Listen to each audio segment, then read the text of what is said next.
Welcome to SVG-TV News for Thursday, August 3rd, 2018. I am Jennifer Richardson with the details. Director of Forestry Fitzgerald Providence has said that the Forestry Department is making headway in its program to protect species of wildlife which are endemic to SVG. Providence told SVG-TV News today that while conducting research and conservation work on a gonatoid dudani, a species of gecko endemic to Union Island, the department discovered a species of iguana. The forestry director said this iguana is one that can be found in the Grenadines, and research is underway to determine if it is found anywhere in the Grenadines. The iguana that we discovered was being sold under the name the pink rhino iguana or zebra, pink rhino zebra iguana, because of its sort of pinkish whitish hue in the adults, and sort of striped pattern, more like tiger stripes than zebra stripes. Well, both of them have stripes that run along its the skin color. So that's why it was. So we started some research in terms of it, and in collaboration with another regional research, we discovered it was a different species than the iguana. It is the scientific name. The scientific paper has not been published, so we cannot give the name of that species or the proposed name of the species as yet until it's made official. But it's a unique species. The forestry director said the department recognizes that the species of iguana is well sought after on the international black market, and they're working assiduously to protect it from the international illegal trade.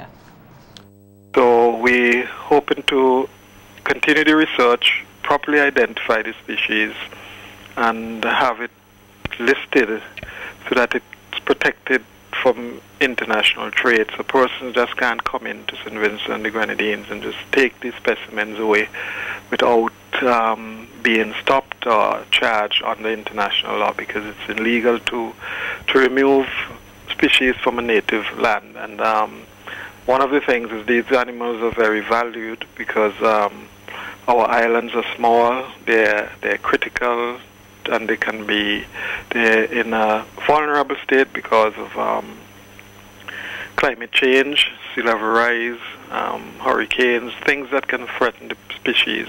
So they become valuable to pet holders, collectors who want to collect rare species from around the world.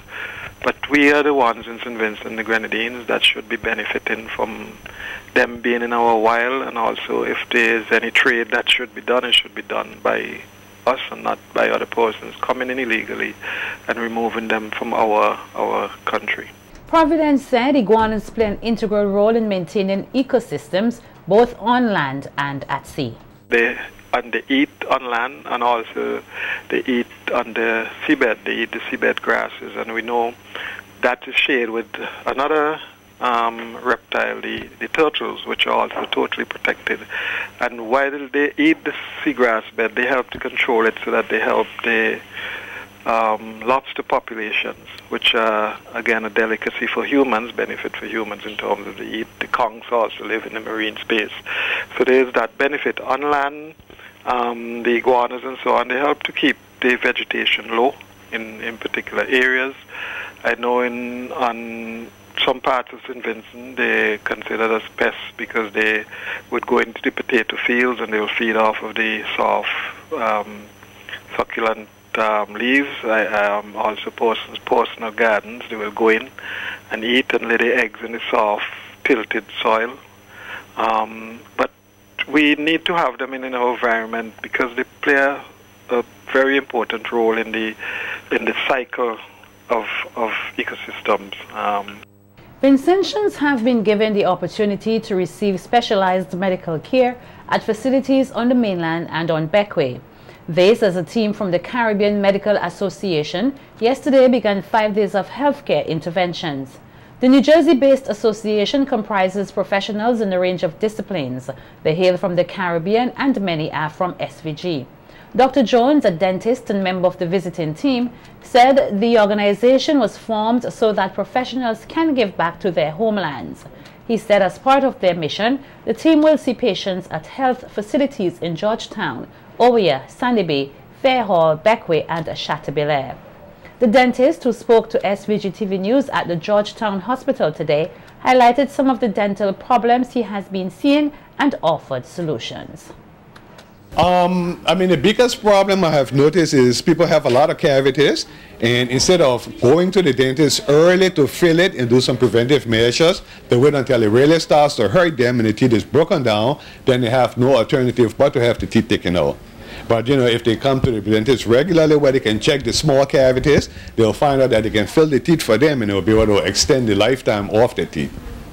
So basically it comes down to a preventive, you know. If they do a lot of preventive, they don't have to worry about losing their teeth. That is correct in respect to dentistry. Now, you know, when you speak to the other doctors who's on the group, you might find out that in one area there's a lot of hypertension that they encounter. In another area, there's a lot of diabetes that they encounter, because speaking with my colleagues, these are the two areas that they say there's a dying need for it. And I mean, in both of those areas, there's also a lot of prevention. I mean, if you exercise, you watch your diet, you watch what you eat, it goes a long way in handling your blood pressure and your blood sugar. Meanwhile, orthopedic surgeon Dr. Carl Oliver said the medical personnel do all they can to provide needed services with the resources available, and highlighted some of the issues surrounding orthopedic care. Pretty much what we do here, we sort of screen a lot of the orthopedic patients. There are a lot of aches and pains in joints that we see in this place, and yet dozens of people who just don't have the resources to obtain the kind of care they need. And you know, that's the sort of role that we feel to try to take care of as many people as we can with the resources we have, and try to, you know, promote a little bit of healthier life. Absolutely. One of the primary things I tell my patients, and I tell our patients here, is that exercise. You can never be in such bad shape that you can't do some form of exercise. We often hear patients, well, I can't walk, I can't run because my knees hurt, my shoulders hurt. That might be true, and that could limit what you do, but you can never be in such bad shape that you can't do something. Walk in the water, take a swim in the ocean, you know, walk in the sand. You know, a little stretching, a little flexibility always helps. And that goes a long way in promoting musculoskeletal orthopedic health.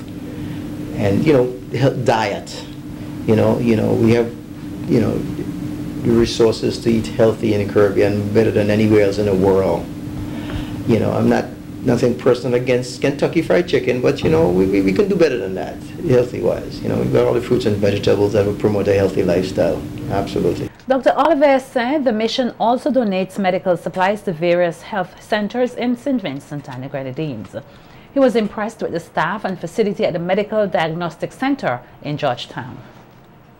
And in speaking to the personnel here, I mean, Miss Miller is a very impressive character and personnel. And I think through her we can really make things happen orthopedically at this hospital, at this facility. I think this could be a hub for orthopedic care in St. Vincent and Grenadines in the future. All right, and of course you donate medical supplies. Absolutely, we have tons of stuff. I mean, there are things that we have stacked up, and we just need a smooth pipeline to be able to donate and transport stuff from North America. Now we have the airport, which is a straight shot. Flights coming in directly from Miami in December, they tell me.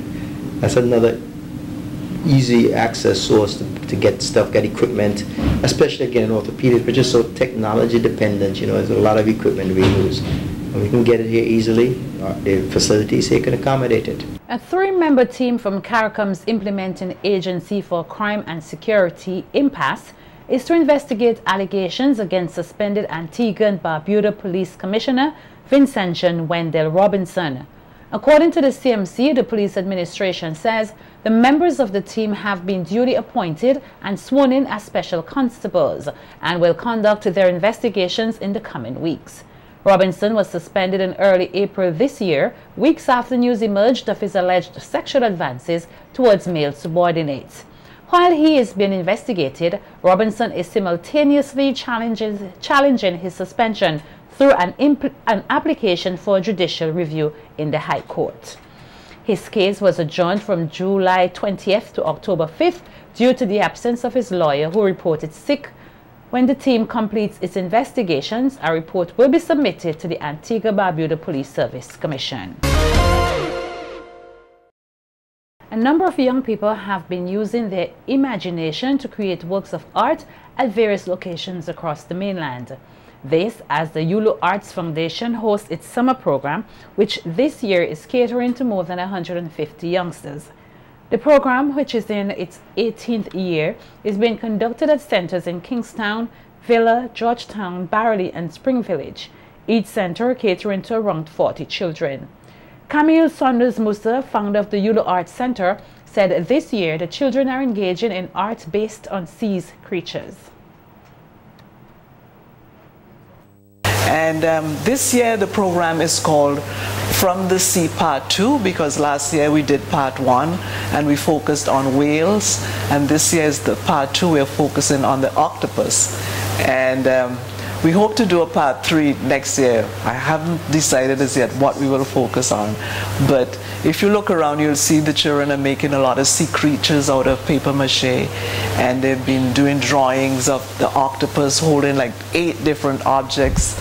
And basically it's we try to get the children to be creative and have fun at the same time. Saunders Musa told SVG-TV News that for the first time, the program has a sewing component, which has generated a lot of interest. What we've done for the first time this year is offer a sewing program, and I was amazed at the turnout that we had. We had quite a few children, and I'm thinking that we should expand on it, because there were quite a few young girls who are really interested in sewing, and that's good. That's very good. Yeah. I'm excited about that. To explore their creative sides. Exactly. Fashion is a big thing in 2018. People are studying fashion. Yeah, people like fashion. Well, in order to make fashion, you got to sew. As I keep telling them, just thread the needle. You got to thread the needle and then see what happens after that. Meanwhile, artist and cultural ambassador Lennox Dings Johnson, who was visiting at the Villa Center, encouraged parents to nurture the artistic talents of their children. But, you know, even though they're pursuing something at that level, they must have something that they could fall back on. Because a lot of the biggest artists, sometimes they didn't start out as artists, because you could get into an accident, become incapacitated, and then you just remember you've been doing art, and you could just fall back on it and make a living. The other thing too is that art today is big business. Very big business. Look at computer, all these, you know, this, what do you call them again, with the apps and even video games. It takes artists to do those things. Whether it's, what do you call it, graphic art or whatever. Yes, all of those is artists. So artists is being, so I don't think any parents, they should not, I can't tell them what to do, but they should not be, you know, discourage the child, but they should encourage the child, because everybody but may not be academically inclined. There are a lot of children that could not necessarily good at the books, but when it comes to working with their hands, you know, and they could learn easy. Like. After months of preparation, 6 aspiring gospel artists will take to the stage tomorrow in the finals of the Sing It Like the Stars program at the Harvest Bible Chapel. Organized by Arch City Entertainment Management Agency, the 3rd edition of the event is being staged under the theme Reason to Worship. Hayden Bilingi, who heads Arch City, told SVG-TV News today that after weeks of mentorship, the finalists are ready to give patrons a superb display tomorrow. The 6 persons had to go through a preparation period. They had to do a photo shoot, video shoot, they had to go through vocal training, they had to go through a series of practice with a band, a live band, so they can prepare themselves to present their songs, which is a cover song and an original written by the contestant. So they have been prepared through a series of workshops, series of band practice, and they are ready to present their songs tomorrow. Gospel artist Loxton Mitchell from Grenada is the headline act for tomorrow's showcase. The singer-songwriter and performer explains to SVG-TV the impact which he has experienced from his music ministry. I think it's beyond what I really expected it to be, because I think after getting involved in music religiously after 3 years, I realized how deep it is music have on a person. Because music to me is one of the deepest energy you can find. Even from a very young age, I would say we are born with rhythms.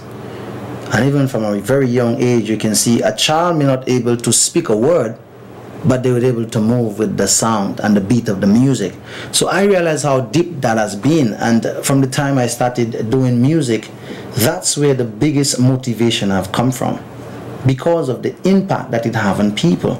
You know, I go to concerts and I would do music, and people don't just get up and just dance, but they sit down and sometimes maybe type in a message, but once they start getting into the music, it's because they would forget typing. And so after even concerts, you hear persons would come up and they would say, you know, I think I want to start going to church. And to me, that's what I am looking for. Not when somebody comes from a gospel concert, they want to go to a dance. You know, to me, that should give them something as they want to go to church. They want to start changing their lives. And I've seen that. So for me, yeah. The chief judge for tomorrow's event is Mariah St. Louis, who comes with experience as a sound engineer, producer, and artist. I actually started as a musician, seasoned musician, playing for a number of big events. I played for Crystal Akins, who was the BT Sunday Gospel Best first winner. I played for her, played for as well TD Jakes, as well opened for Donnie McClurkin, Isaac Blackman, a couple of recognized artists. So over the course of my years, from an early age, still being at secondary school, I was first into doing professional music from a very early age, and this helped introduce me to the whole concept of music production. I mean, not just recording, but even live production. So I think what I would bring to the table is the ability to analyze the artists, see their strengths, their weaknesses, and look at it from a production point of view. And I mean, things as in tonality, key, I mean stage presence, pitch, you understand, key concepts or key elements that makes, I believe, something professional. Because it's hard to judge and say, okay, you may like somebody's tone, but somebody could be off key for the entire song. And a beautiful tone doesn't mean that the person is a good singer. A good singer knows how to manage their abilities and project their strengths and hide their weaknesses. So that's my belief, and you look for that type of maturity in an artist. The finalists in tomorrow's Sing It Like the Stars finals are Darius D'Souza, Sion Kidd, Kevin Glasgow, Alyssa Laborde, Algie King, and Latoya Pitt, who would all be vying for a recording contract.